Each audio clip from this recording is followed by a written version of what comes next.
no matter what your business, no matter what you're selling, whether it's products, services, what you do as a business, it is absolutely vital to have customer reviews. A statistic from last year that the 86% of review readers form an opinion after reading less than 10 reviews. So even just in terms of the initial feeling that someone gets of your brand after reading a couple of reviews is really, really important.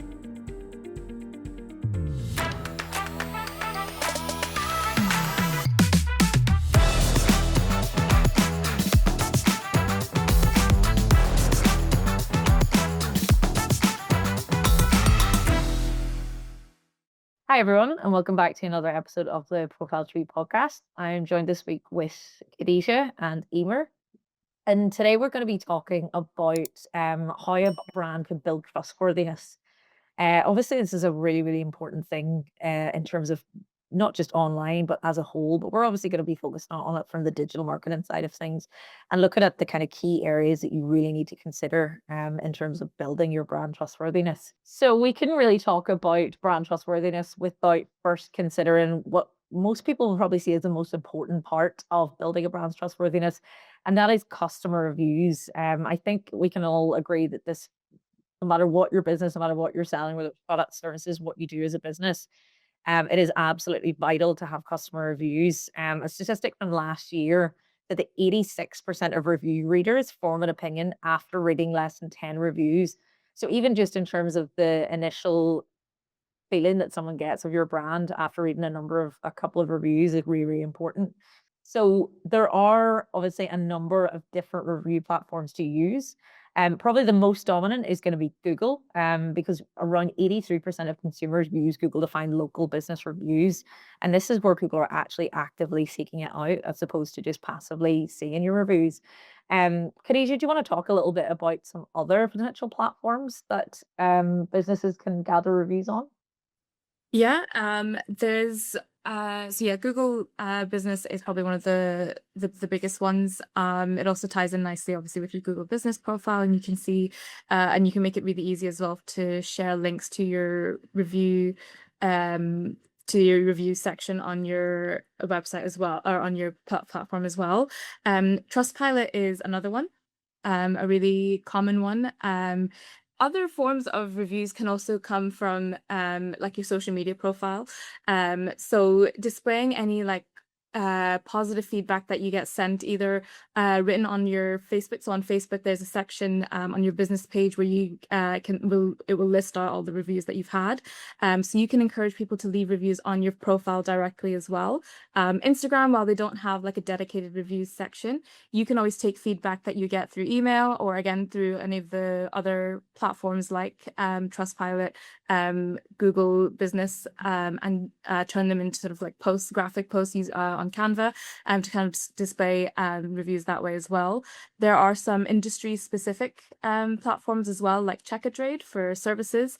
If you wanted to hire someone to do some work either in like your garden or some home improvement work, Trade is a good one. TripAdvisor for hospitality, also a really good one as well. So those types of platforms can be really powerful because they're very niche specific.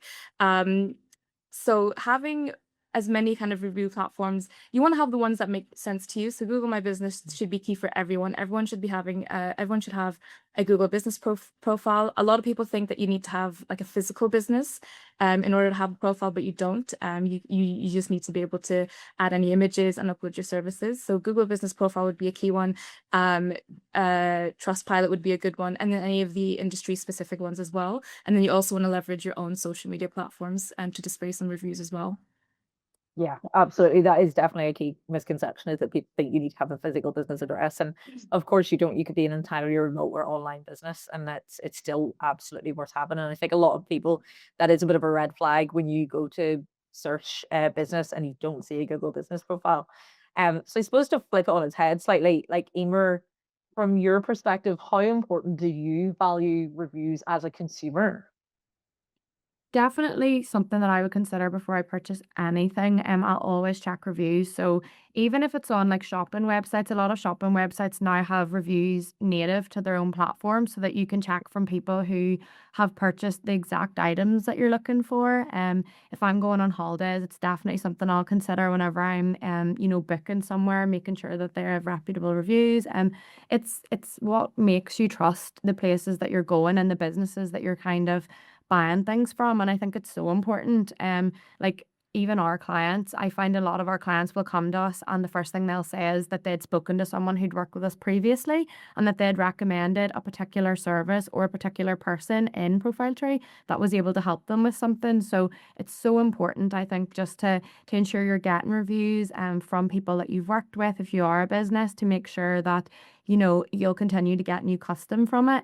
But also just to build your reputation up on Google, because as you said, it's so important, and it makes you more trusted and more Google's more likely to kind of recommend you on their search engine if you do have more reviews, just because you're coming across as more authentic and real. Because like you said, people won't know you're a proper real business without reviews and without people to kind of back up what you do.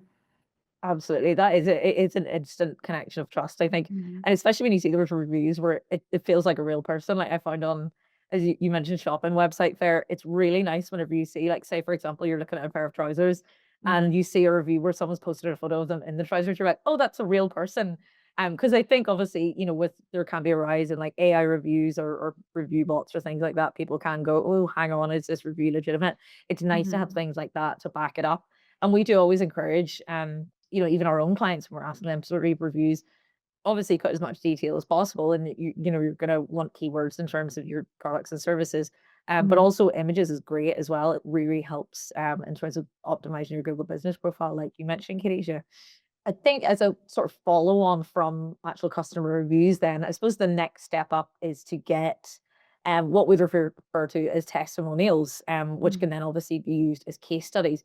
Um, I suppose to define them, it's basically getting way more detail, not just in terms of summarizing the client's immediate experience, but of the full kind of process, start to finish.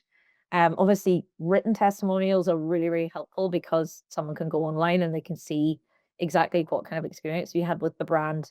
But also something that's really invaluable is video testimonials, because as we all know, not only is it slightly more engaging in terms of the content itself, but it's going to be great in terms of actual social media content or YouTube content. Fantastic for video embeds to increase time on site. So it's really worthwhile considering. Obviously, these are going to take a wee bit of time investment. But we tend to see really, really good feedback on those. Um, I suppose next then we could talk a little bit about websites. Khadija, as a web developer, how important would you say a brand's website is in terms of building that trust and connection with their audience and customers? Yeah, it's really really important. Usually your website is one of the first places where someone will interact with your brand, especially if it's the first time they're interacting with your brand as well. So when people are considering buying from a new business or inquiring about a business's services, they will check multiple platforms, including websites, to get a feel for who you are before making any kind of decision. And when people go onto your website for the first time, they, within the first few seconds, are deciding how trustworthy your business is without even realizing that they're doing it, because there'll be things that kind of put people off if your website isn't built to kind of build trust. Things like people from the very first moment being able to immediately understand what it is that you do, who your service is for, providing that instant clarity and structured content as well. There's a few technical, we call them technical SEO issues, that can come across on your website that, again, it's not like, the average customer will have like a checklist of do they have this, this, and that. But once they notice these things, it does ruin their user journey a little bit as well. So things like if there's any pages where you don't have your security certificate sort of displayed, that little kind of padlock sign that you see, it's really obvious. You'll notice it in your browser. It's that big red bit in the corner, and it puts people off from buying, especially if they're having to put in the payment information or anything like that.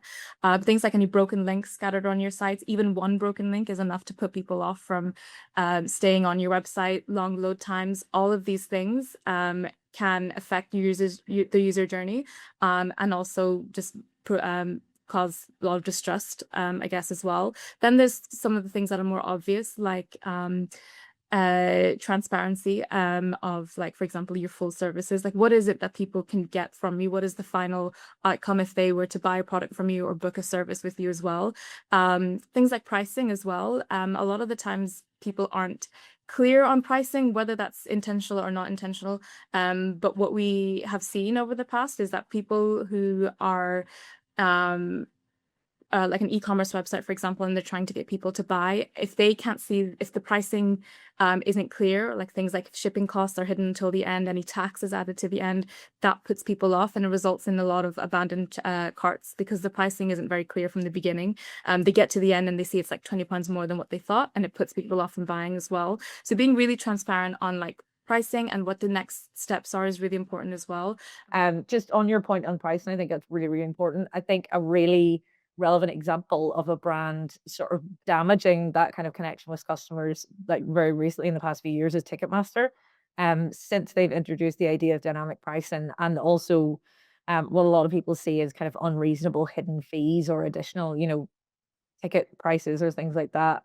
That's definitely had a huge impact. I think not just in terms of the actual consumer and sort of how many people would buy directly from Ticketmaster, but also in terms of their promotional partnerships and the number of actual artists and musicians that want to work with them. So that's a really, really good point about pricing is, not necessarily every business is going to be able to display prices, but hiding fees is absolutely a no-no. And I think that's a really, really valid point.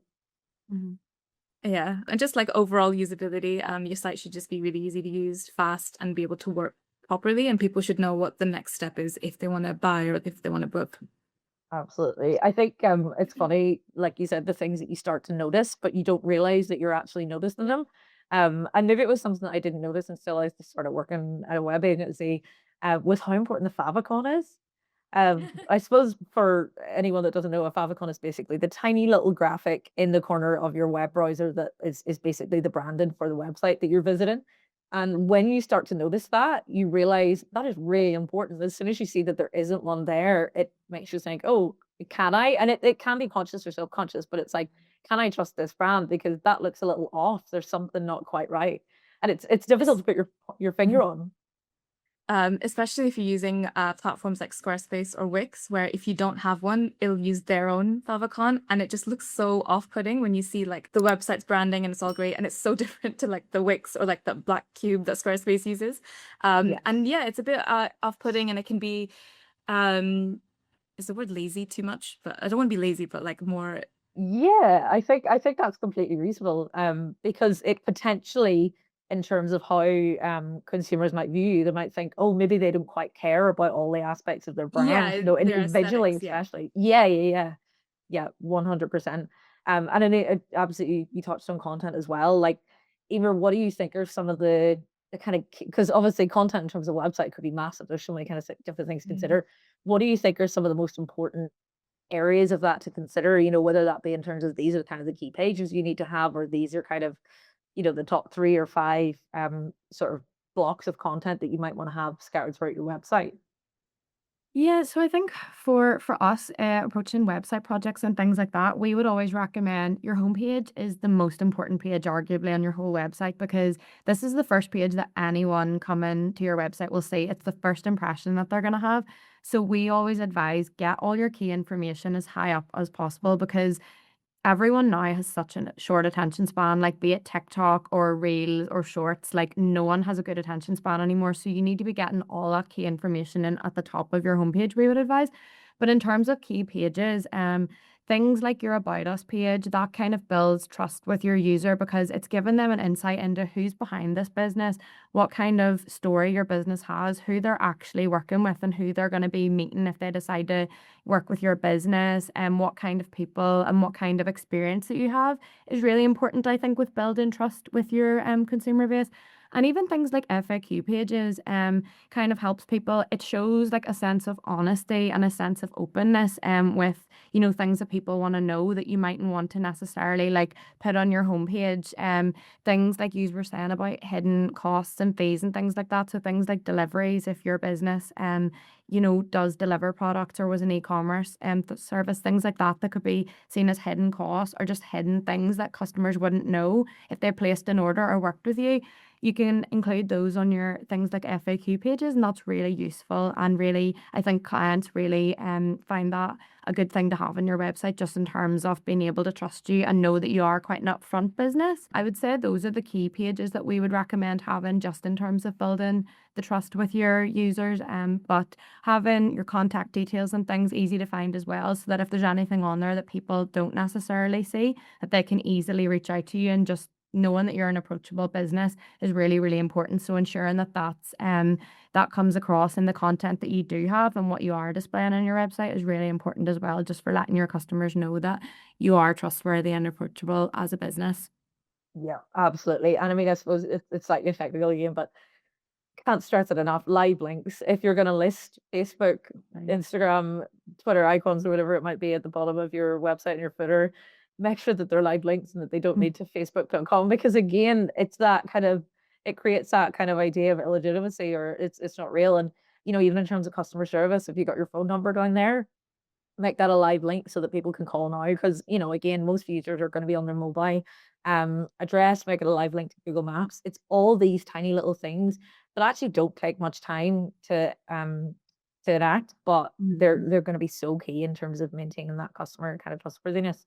And I suppose it's you know, it's almost a kind of area of what we're talking about its own, but GDPR, it's not necessarily something in terms of a privacy policy or data collection practice that you need to list on your website, but I think it probably is a really good place to have it, because otherwise you're maybe going to have to manually send it to your customers. But people now more than ever care about how their data is handled, and you know, again, ensuring that you're not over collecting data that you don't need, that you're only storing data for, you know, a specific amount of time before that's removed, and only keeping what you need in terms of your actual customer information. So that's a really, really key thing as well. I suppose the next logical step could be social media. How do you think that we can help brands build that connection with customers through social media? So social media, it builds trust in a slightly different way.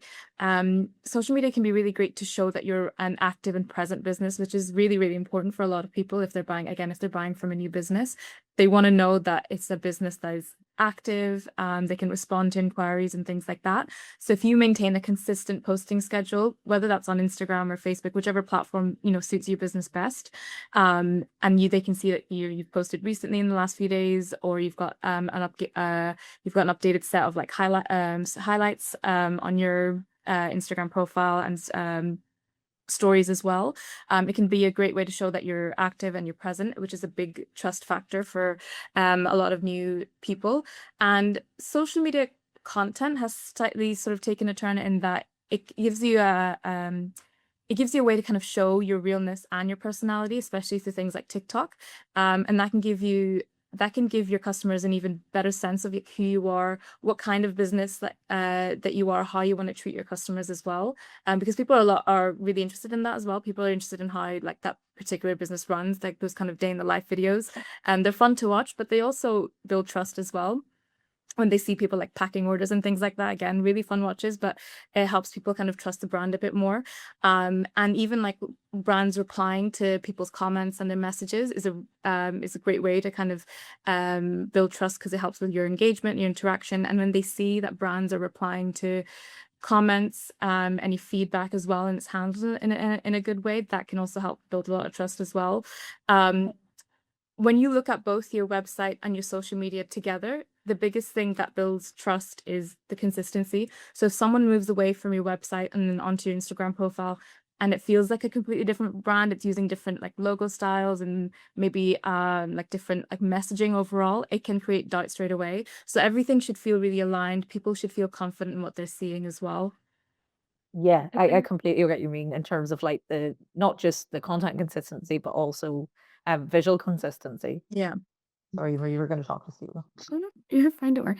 I think as well for social media, things like user-generated content really helps customers like trust a brand because often if brands are using things like not even influencers, but just someone who's posted a review about one of their products and maybe they're resharing that or they're getting someone to review their products by sending things out.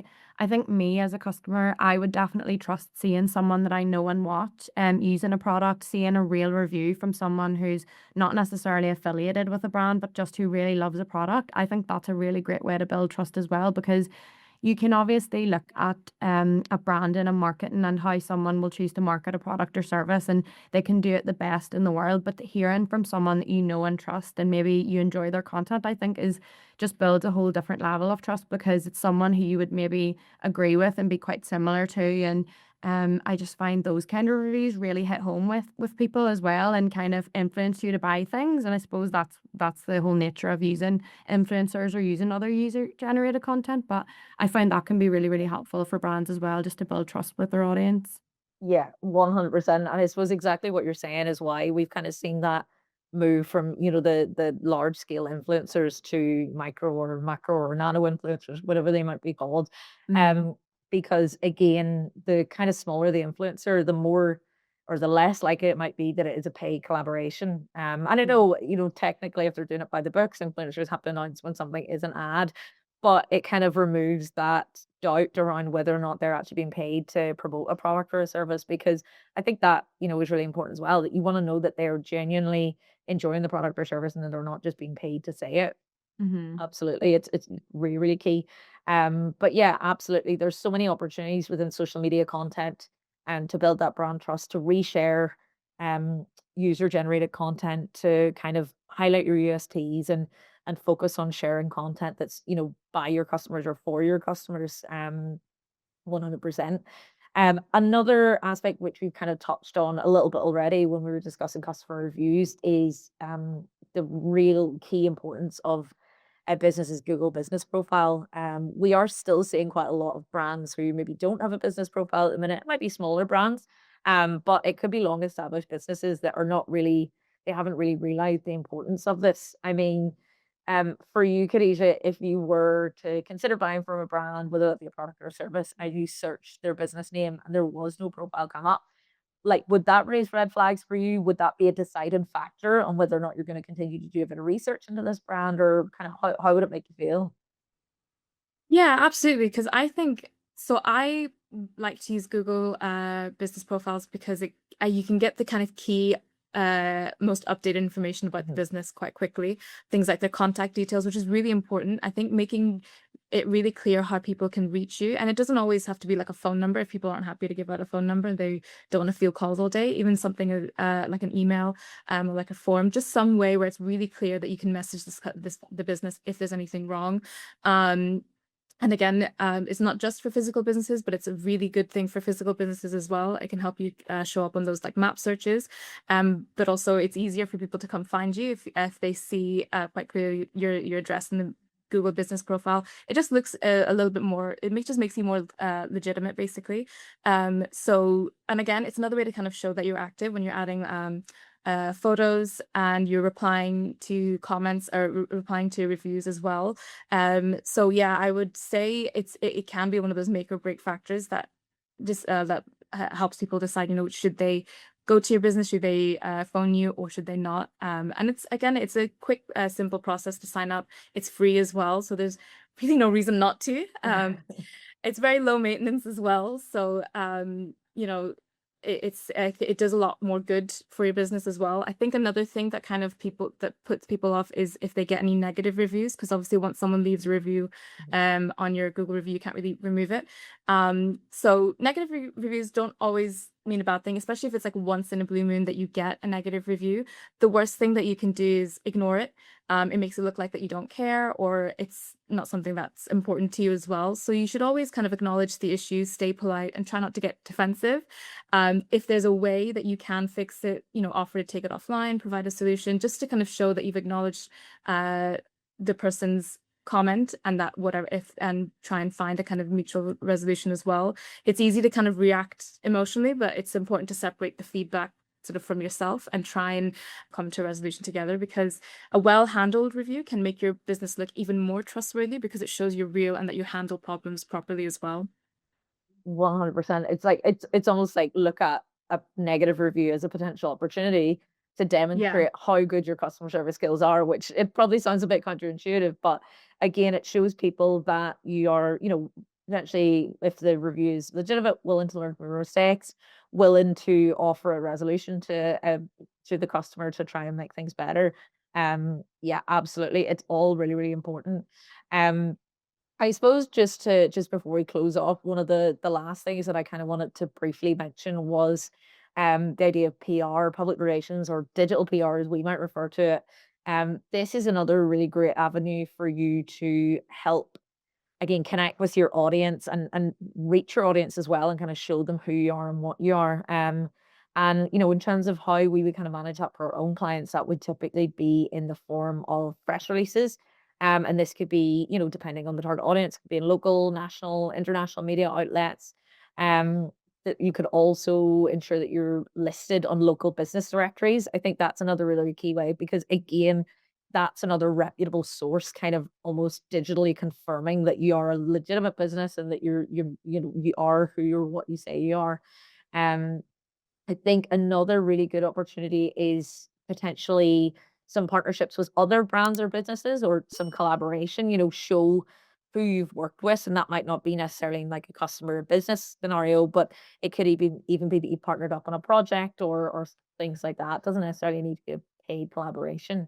Um, but yeah, so I know we've covered a lot of content today, guys. So if any of you have any questions about what we've discussed, or you're interested in working with us as an agency, or even if you'd just like to comment on what you enjoyed in the podcast or what you'd like us to talk about next time, please like, share, subscribe, comment underneath the podcast.